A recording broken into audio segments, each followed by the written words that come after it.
attorney. That is his specialty. Clint Kelly joining us now from his office in Hendersonville, I believe. Is that where you are, Clint, today? You're not at home, are you? This morning. I'm sorry, you said where are you? I'm in my house. Oh, okay. And again, he's got his virtual background where we all want to be right now. Hey, Clint, we've got some calls that have come in. Let's start one off for you with Margaret. How about that? Margaret, good morning. Good morning. Go ahead, Margaret. What's your question or comment? First of all, I'd like to make a little comment, and second of all, a question.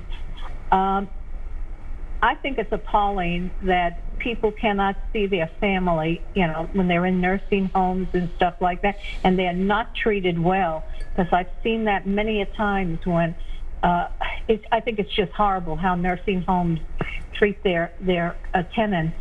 And I always said, over my dead body would my parents go into a nursing home. And they never did. I took care of them till the end. And the question I have is when people are in nursing homes or in, what do they call that? I think it's assisted living. You're right.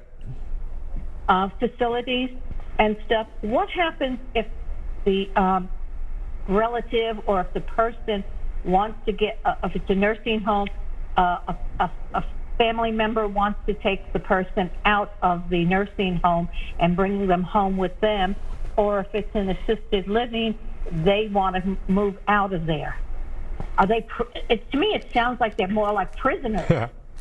In some way, yeah.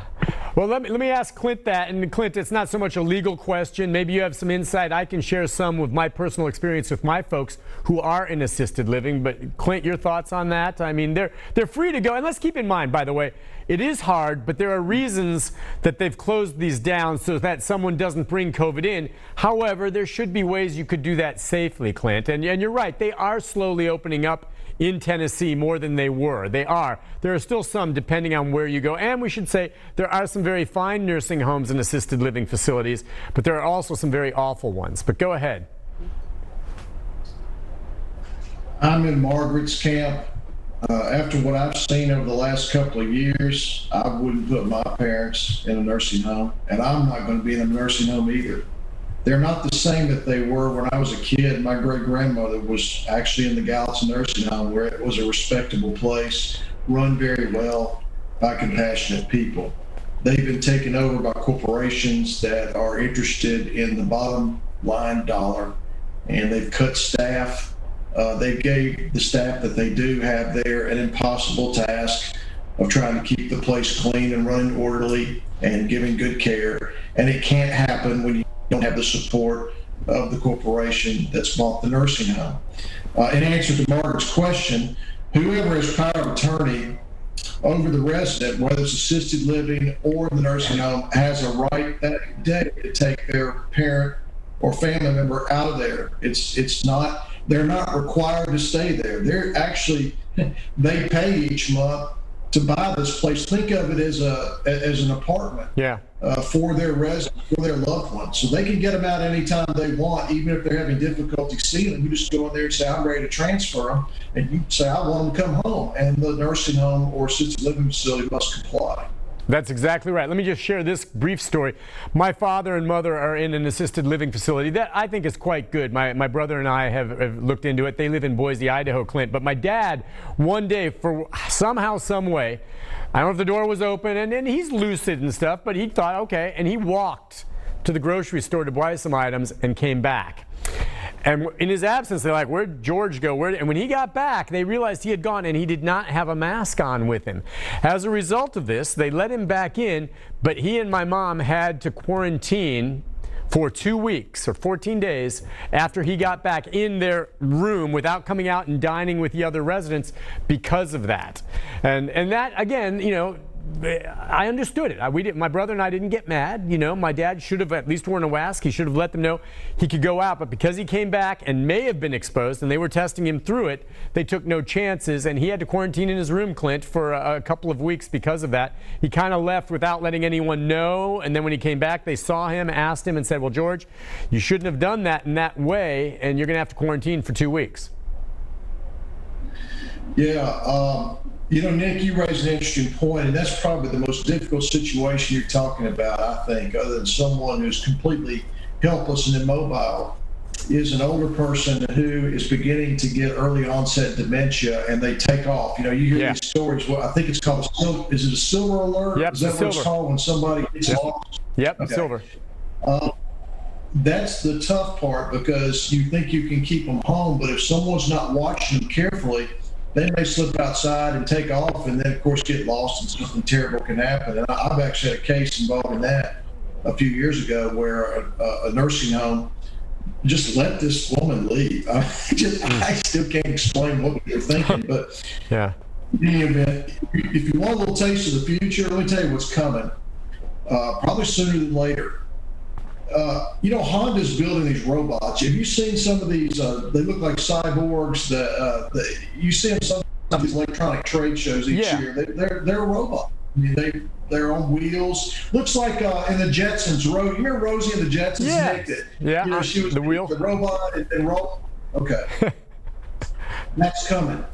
And the one place where that's going to be significant are people who can afford them, will buy them at home to help take care of their loved one. Someone that can watch them, someone that can bring them drinks, food, someone that can carry things back and forth to the room, someone that can be in there and play music. Or that's going to be the solution for nursing homes and assisted living facilities in the future. Yeah, I can see that. And the technology, you're right, Clint. I've seen some articles on that. It's moving forward pretty quick. It's way better than those animatronics that you've seen at Disneyland. Remember that, Pirates of the Caribbean? And it's getting better and better. Yeah, all right, let's take a call from Joe. Joe, good morning. Hey, Joe. Good morning, Nick. Just a few comments.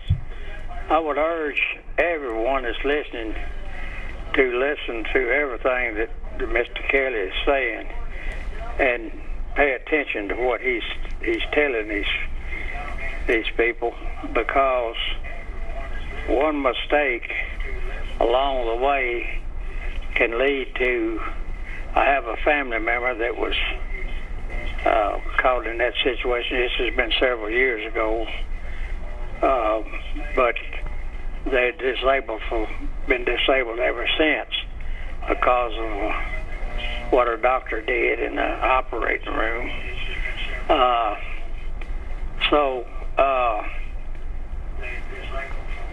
The problem with nursing homes is this. I've had several friends in nursing homes I went to visit, and I could see it very clearly with my eyes that they don't have RN, they don't have nurses.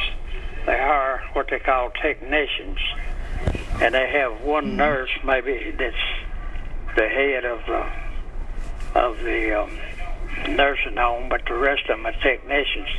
So that's where you're getting a breakdown in your system. And as Mr. Kelly knows, the biggest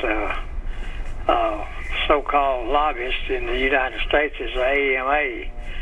I mean, you got doctors that make a mistake and they get caught in it, or they make an error and they don't take their license. They just fire them, but they can go right to the next state and get a job as a doctor without being anything showing up. So the medical system, to me, in the United States is in a broken state, because it's terrible that all of this falls back on an average person that don't know all of these things that Mr. Kelly knows, and they don't go. They see it, but they don't say anything about it. They think that's just the way it is.